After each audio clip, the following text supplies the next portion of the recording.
नाज़रीन, अवामी न्यूज़ में ख़बरनि जो सिलसिलो जारी है। इन वक्त असीं तव्हांखे मिठी में ख़बर ॾींदा आहियूं त मिठी में थर फेस्टिवल 3 ॾींहं जी शुरुआत थी वई है। इन हवाले खां वधीक तफ़सील ॿुधाए रहियो मिठी में सदाम बजीर पंहिंजी रिपोर्ट में। मिठी थर फेस्टिवल 3 ॾींहं जी शुरुआत थी वई। थर फेस्टिवल में पाक रेंजर्स जे ब्रास बैंड पंहिंजे फ़न जो मुज़ाहिरो कयो, जिथे अल्लाह ॾिनो आर्मी स्कूल मिठी जे शागिर्दनि पारां आयल महिमाननि खे ख़ुशि आमदीद पेश कई वई।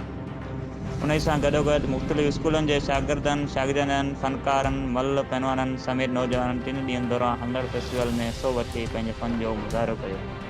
जॾहिं त 3 ॾींहं ते हलंदड़ फेस्टिवल में पाक आर्मी जे general officer commanding 18 division major general Kashif Azad, command 206 brigadier Salman Nazar, colonel Abdul Khaliq, colonel Ahsan Virk, major Asif Ali, MNA doctor Mahesh Kumar Malani, MPA Arbab Lutfullah, MPA Qasim Siraj Soomro, Dost Muhammad रहमू, वज़ीर सिंध जो सलाहकार विरजी कोहली, कमिश्नर मीरपुर ख़ास हैदर एजाज अली शाह, डिप्टी कमिश्नर थर पार्कर मोहम्मद नवाज़ सोहो, SSP थर पार्कर हसन सरदार नियाज़ी, थर फाउंडेशन जे मोहसन बीबर ऐं ॿियनि लाॻापियल ऑफिसरनि समेत ॿियनि मुख़्तलिफ़ थर पार्कर जे शहरनि समेत ॻोठनि जे नौजवाननि पिणु शिरकत कई।